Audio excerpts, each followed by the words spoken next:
하나님의 은혜로 거저주시는 하나님의 의가 있다 해도 그것이 우리의 것이 아니라면 아무 소용이 없습니다. 아무리 맛있는 음식이 차려져 있어도 먹지 않으면 소용이 없는 것과 같습니다. 중요한 것은 하나님의 은혜로 주어지는 하나님의 의를 우리 자신의 것으로 만드는 것입니다. 그런데 마치 차려진 음식에 독이 들어있을까 의심하면서 먹지 않는 사람처럼, 혹은 음식을 먹은 후에 엄청난 돈을 요구할까봐 두려워하는 사람처럼 많은 이들은 하나님이 은혜로 주시는 그 의를 받으려 하지 않습니다.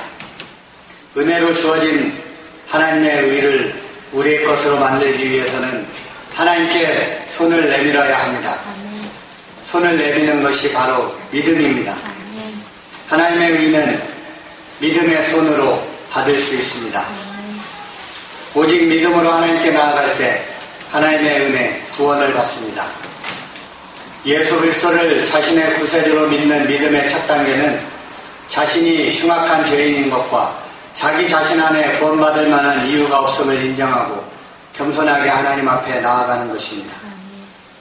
하나님이 예수 그리스도를 이 땅에 보내시기 전에 세례 요한을 보내셔서 광야에서 먼저 선포하게 하신 말씀이 회개하라 천국이 가까웠느니라 하는 것이었습니다.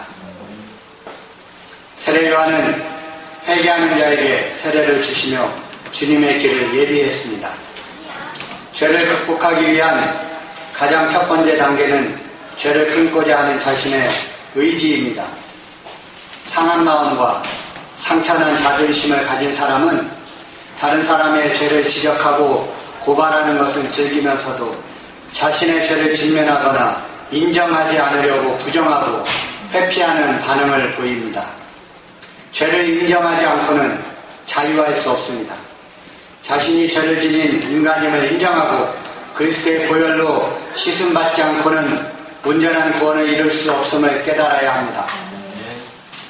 죄에는 생명을 죽이는 강력한 능력이 있습니다. 인간에게는 죄를 다룰 능력이 없습니다. 그러므로 오직 예수 그리스도의 피만이 죄를 이길 수 있습니다. 예수님을 믿고 그 이름을 의지하여 죄를 사함받아야 합니다. 하나님의 은혜는 묵상할수록 놀랍고 감사한 것입니다. 하나님은 우리가 죄를 자복할 때 그 죄를 처리하시고 죄의 영향력을 끊어주십니다. 하나님은 죄인을 관용하십니다. 그러나 죄를 허용하거나 죄를 방만하게 저질러도 된다고 허락하시는 것은 아닙니다. 쉬운 용서, 대가 없는 용서는 자칫 방자함과 교만을 불러일으킬 수 있습니다. 우리가 지었던 용서받을 수 없는 큰 죄악을 예수 그리스도의 피값으로 대신 대가를 치르신 것입니다. 죄를 지으면 하나님을 피하고 싶고 그 죄를 감추고 싶어 합니다. 죄는 늘 어두움을 좋아하므로 죄를 지은 사람은 빛 가운데로 나아가려 하지 않습니다. 우리의 수많은 죄악에도 불구하고 우리를 하나님의 자녀 삼으시고 우리에게 베푸신 하나님의 은혜를 생각하면 우리는 어떤 상황에서도 감사할 수 있을 것입니다. 모든 사람 안에는 죄를 다스릴 능력이 없습니다. 이것을 인정하는 것이 믿음의 시작입니다. 사람들이 예수 그리스도께로 나아오지 않는 이유는 자신의 문제와 고민을 스스로 해결할 수 있다는 잘못된 믿음 때문입니다. 성경은 모든 사람이 죄를 범했고 타락한 인간의 행위와 노력으로는 하나님의 영광에 이를 수 없다고 선언합니다. 또한 율법조차도 우리를 죄로부터 건져줄 수 없으므로 화목제물 대신 예수 그리스도에 대한 믿음이 중요하다는 것을 강조해 주십니다. 그 믿음은 하나님의 은혜에 기이한 것이기에 아무도 자랑할 수 없습니다. 우리는 오직 하나님의 은혜 안에서 예수 그리스도의 속량으로 말미암아 죄의 짐에서 벗어날 수 있고 참된 안식과 구원에 이르는 복을 얻습니다. 죄 없는 예수님이 제물되어 흘려주신 거룩한 피로 나의 더러운 죄가 모두 덮였음을 믿으시기 바랍니다. 아멘. 나의 의가 아니라 하나님의 의이신 예수 그리스도의 공로로 값없이 구원받았음을 언제나 기억하고 구원받은 감사함으로 하나님께 우리의 믿음을 보이며 살게 되시기를 바랍니다. 아멘.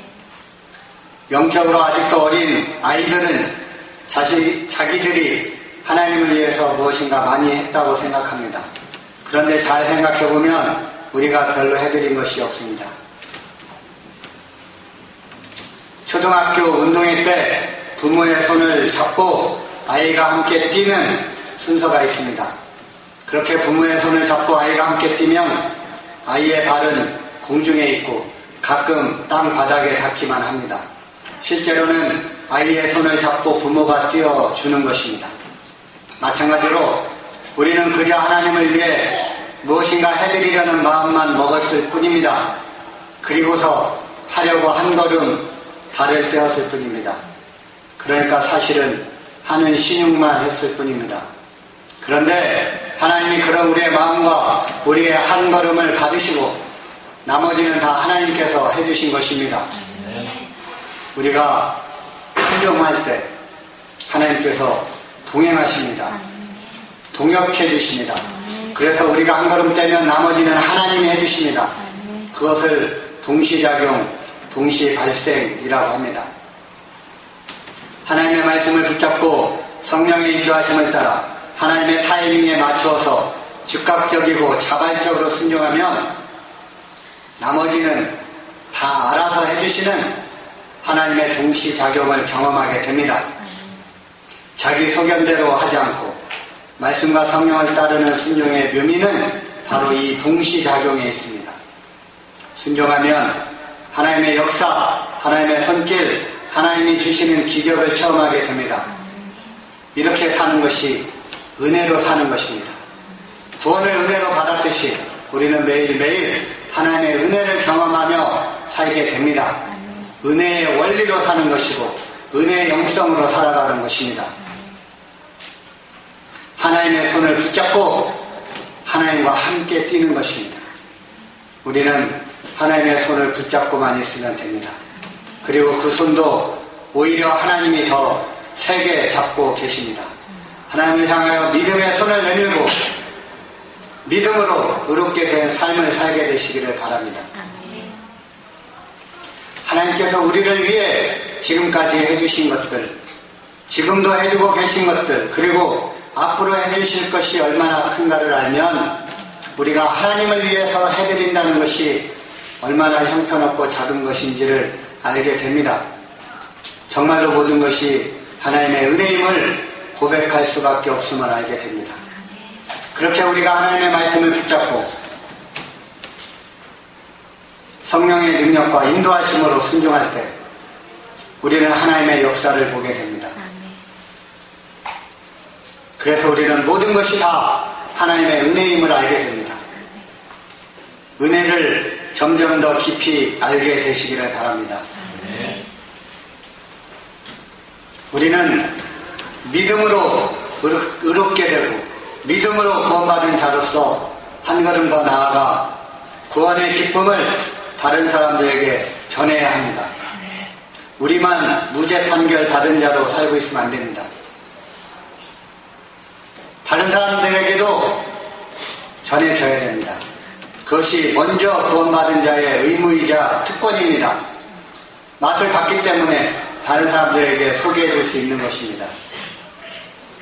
수많은 우리의 죄악에도 불구하고 믿음으로 우리를 의롭게 하셔서 하나님의 자녀 삼으시고 은혜 베푸시는 하나님의 은혜를 기억하여 어떤 상황에서도 감사하며 복음을 전하며 살게 되시기를 축복합니다. 아멘.